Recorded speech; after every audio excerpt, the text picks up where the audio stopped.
hello all on the internet who happen to come across this video. So I'm taking some time in between vacuuming the house, which I have just completed, and putting the washing out on the line. And my son is sitting there playing with the attachment for the vacuum because he wants to vacuum things too, it seems. He enjoys looking at machines, and he often likes to lie down and look at cars whilst he's playing with them, or in this case, the head of the vacuum. But anyway, getting back to the point of this video, which is, I think I'm autistic and I don't really know what to think about it, or to do, or how I should proceed. So, this has been a journey of about a year and a half, maybe a little bit longer, though really it's been longer than that, I suppose. Because many years ago, I was reading about autism very, very generally, and I thought, I wonder if I'm autistic.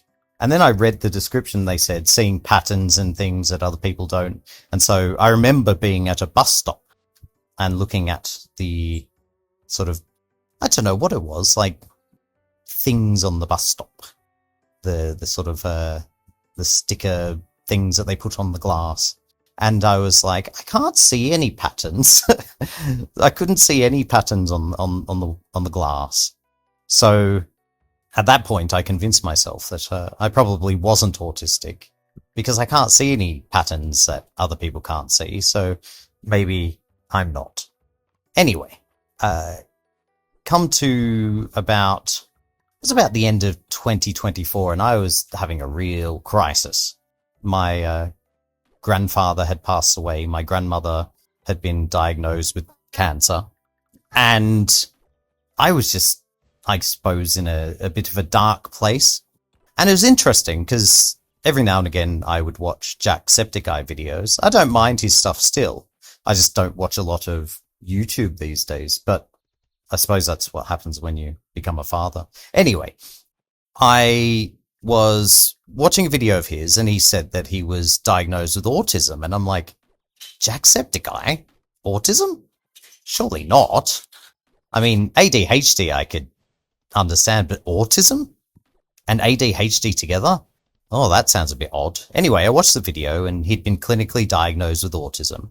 So I was like, okay, so autism doesn't necessarily mean the sort of, the people with intellectual disabilities and stuff like that. I used to work actually with people who have or had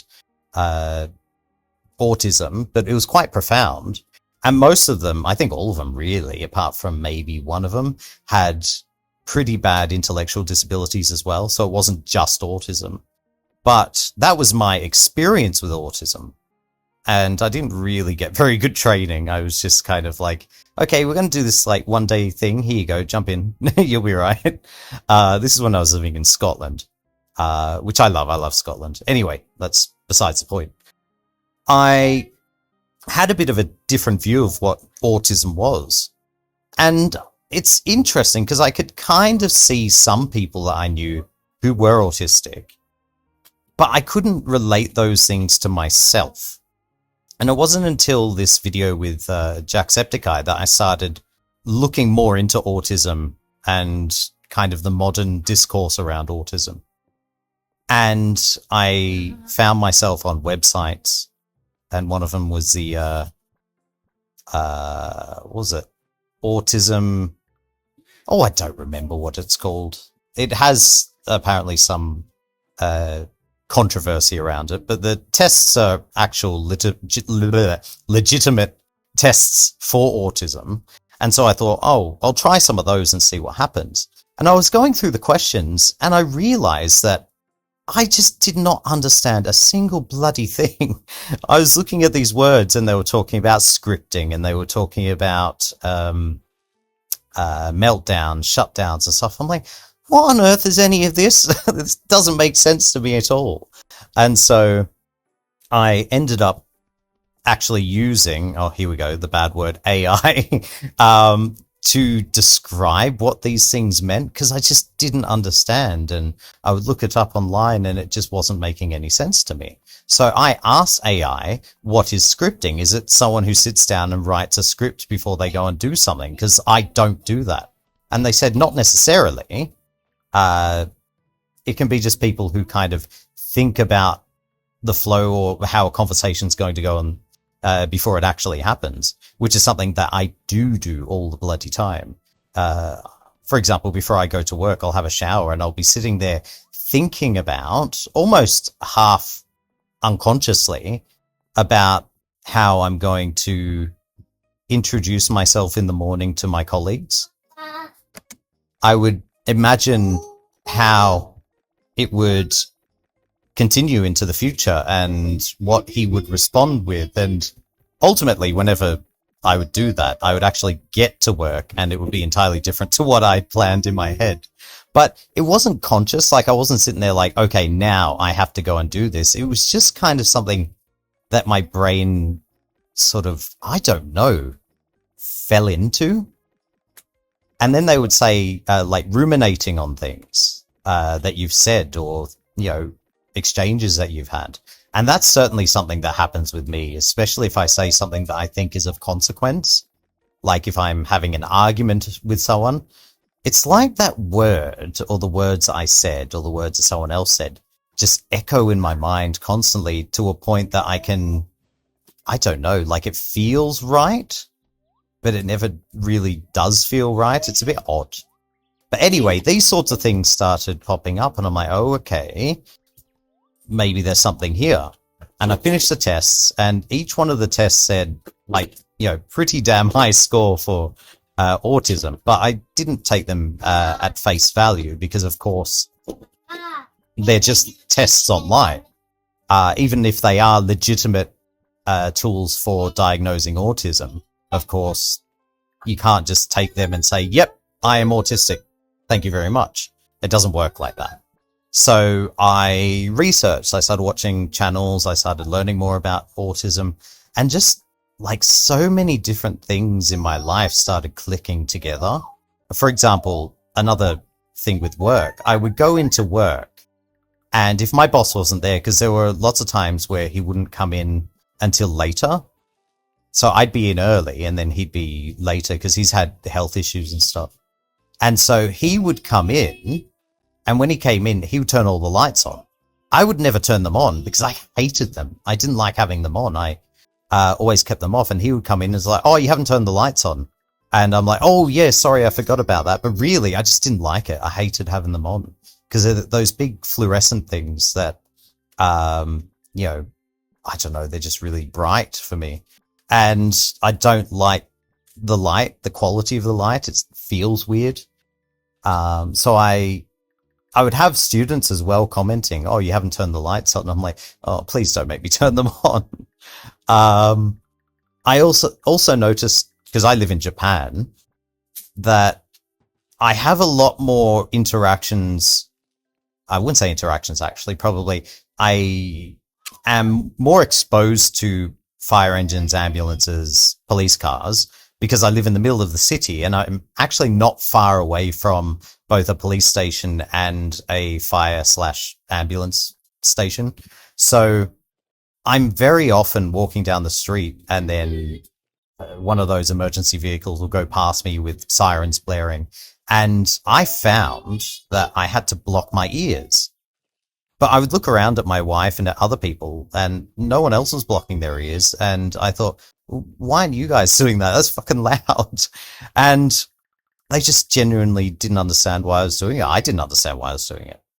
Another issue that I found with sound actually is that I would sit down to have dinner or lunch or whatever, and my wife would be there and she'd be eating food. And obviously Japanese people slurp noodles for one. But it wasn't just the slurping. There were other things as well, like the sound of the fork or spoon or chopsticks, the sound of like putting food into one's mouth, the sound of like actually picking up food, the sound of pouring drinks into a cup. All of those things cause this kind of feeling in my, just above my stomach, I suppose. So you got where your heart is and your rib cage. And if you just place your hand down underneath that, that's kind of the area that I get this feeling. And I used to think it was anxiety, but it's not. It feels like it feels more like an anxious sort of rage. Because I also have issues with anxiety, mostly due to obsessive compulsive disorder, which I am diagnosed with. And like things like stage fright and fear of flying, fear of heights. So I know what real anxiety feels like. And this wasn't that. And it's something that I've felt in other situations as well. And I thought, oh, maybe it's just an OCD thing. Because, you know, when I was younger, I was diagnosed with social anxiety, dysthymia, and OCD. Dysthymia being a sort of long-term, low-level depression. But son's vacuuming things at the moment. But that's all right. He's having fun. I'm glad he's having fun. Anyway, so back to the story. So I noticed that I had this issue. They call it misophonia. It's kind of like an issue with certain sounds. But I thought it was linked to OCD. I didn't really think anything of it. But I also noticed that I'd always disliked being touched.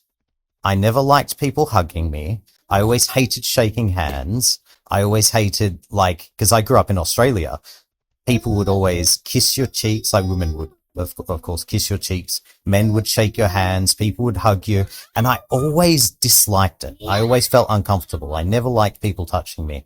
And even now, like, if my son comes and, like, touches my arm or something, especially my elbows, I feel this, like, sudden urge in that sort of angry anxiety area of my stomach to run away or to scream. It's really disconcerting. But yeah, that was something I always disliked, and I always felt really awkward around other people. Not just for that reason, but it was one of the reasons, because I really didn't like people touching me. And I'd always had a very strong sense of smell and also hearing. We'll get to the hearing part in a minute, but the smell thing was interesting because when I was much younger, my brother would put cheese onto, like, buttered bread and then throw it into the microwave. And he loved it. He thought it was, you know, the bee's knees. But I absolutely despised the smell of it. Anytime he put it on, I would, like, feel like I was going to vomit. And so I would always get angry at him because he was making these things that made me want to vomit. And he didn't really understand why I was getting upset about it. I don't think anybody did. But I did genuinely get upset about it. It was really upsetting. And coming to the hearing thing, it's funny because when I was younger as well, my grandparents had this, like, subsonic sort of device that was meant to keep mosquitoes and other insects away. And they had it plugged into the wall and it was just going 24/7. And when I went to visit their house, because they lived in the countryside, and I went to visit them every, I don't know, maybe 5 or 6 months or something. It wasn't terribly frequent, but I would go and stay there for a week or two.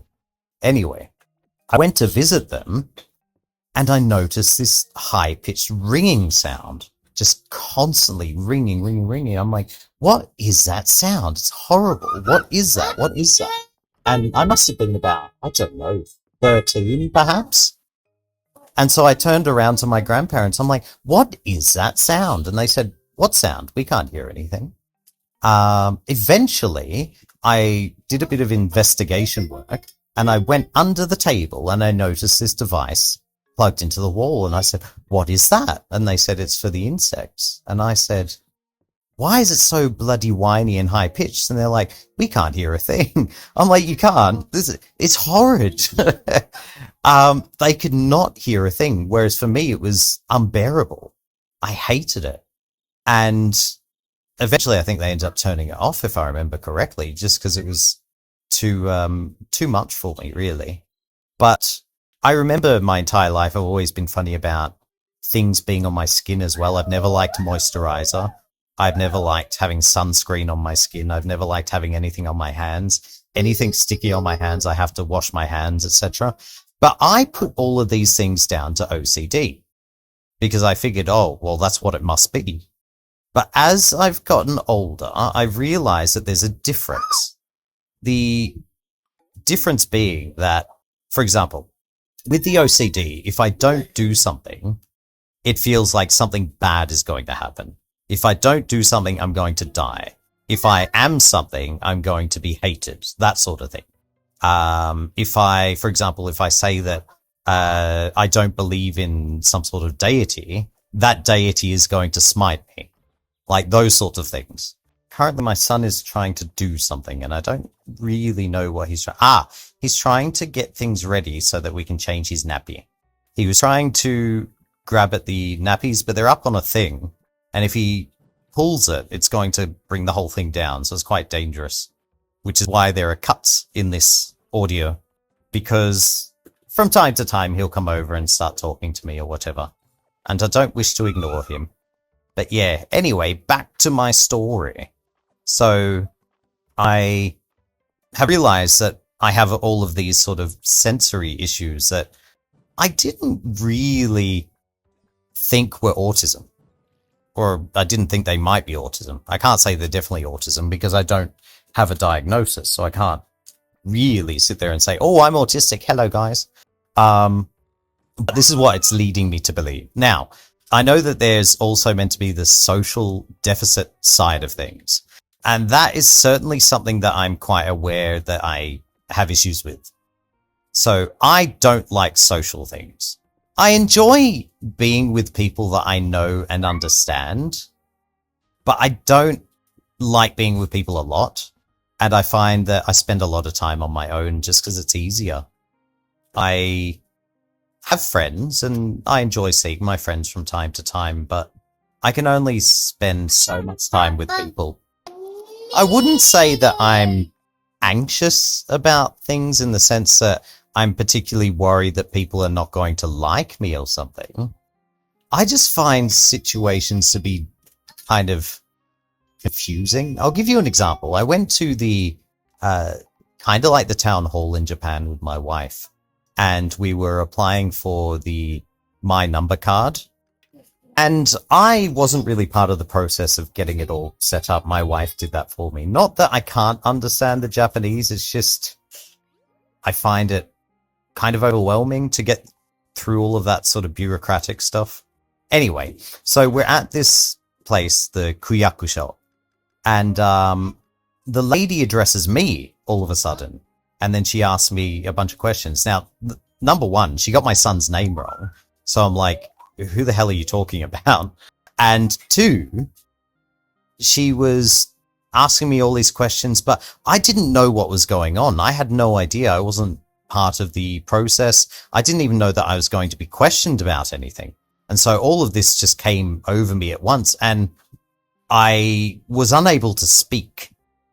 And that happens quite often when I don't know what is happening. Like people will address me, or I don't know what the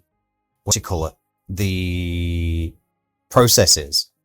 I don't have clear instructions. And so I just freeze and I don't know what to say. And I just look around and I'm just like in my own head. Okay, someone tell me, what am I meant to do? What am I meant to do? But I just can't speak. And that's been a problem that I've had my entire life. And my son just dropped a train on the ground. Good job. And then eventually my wife came along and sort of intervened. But it was really quite overwhelming for me.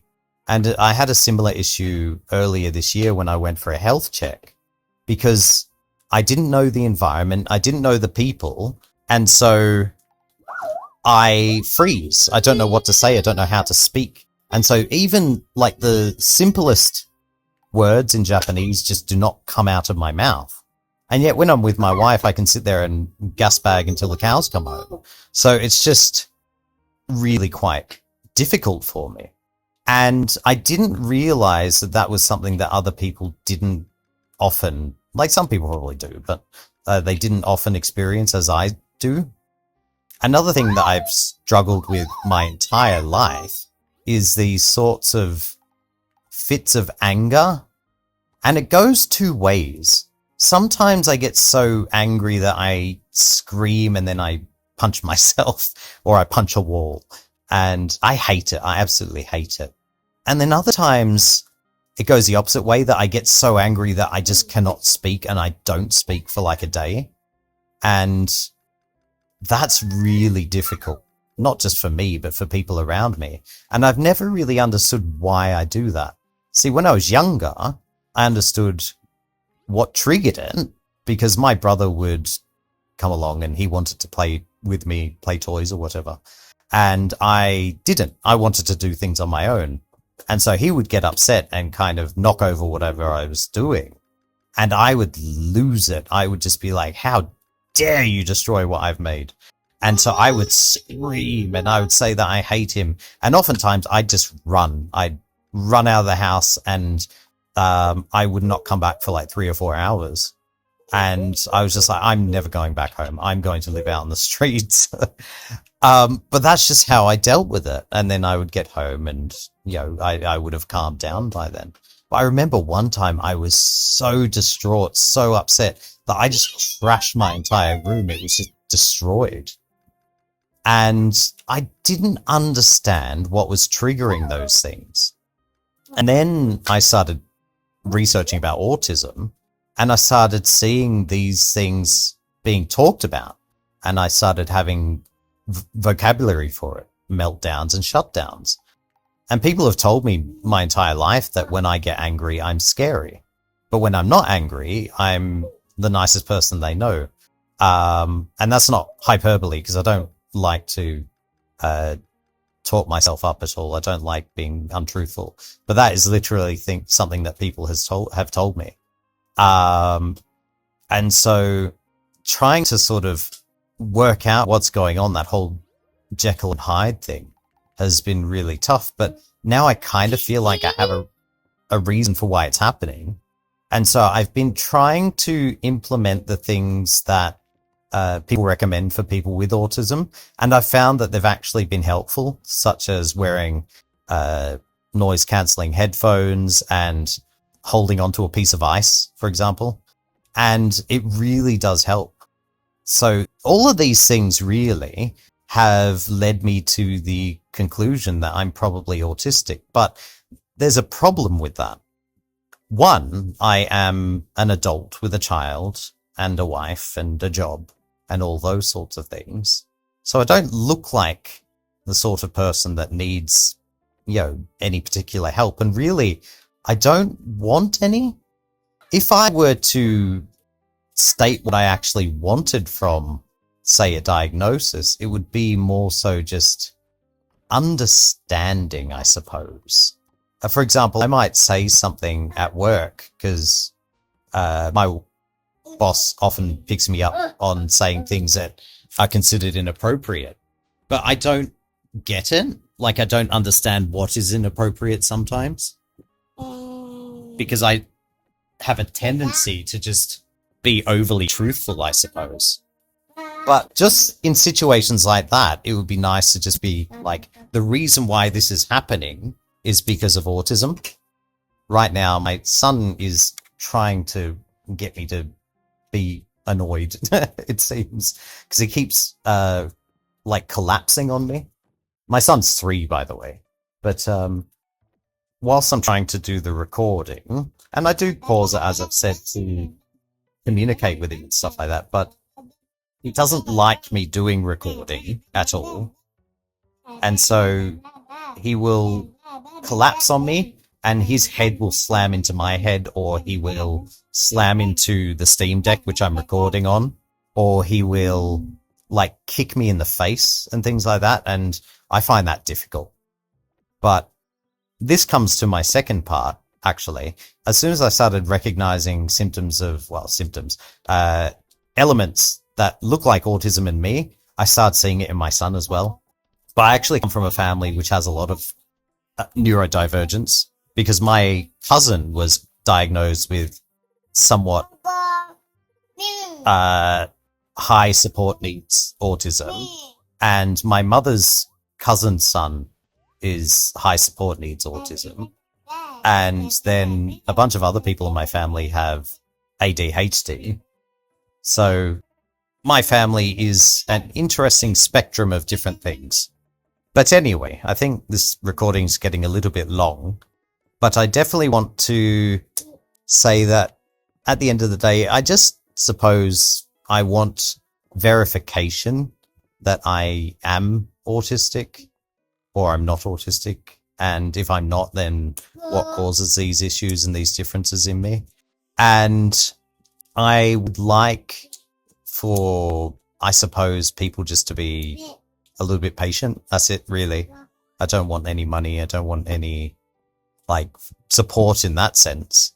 And if my son ends up being autistic as well, I would like some, I suppose, support for him in school when he has to study alongside everybody else. But I suppose it's mostly just the same thing. I don't really want anything material, and I don't expect anything material. I just want a little bit of, I don't know, patience. That's it, really. I don't know if that's possible, though. Maybe that's a bridge too far. But the thing is, I don't know how I would get a diagnosis living in Japan. I suppose it's possible, but it's a bit hard. It's easier in somewhere like America, Australia, Britain, those sorts of places, because adult autistic sort of, diagnosis is not uncommon these days, but in Japan it's a lot harder.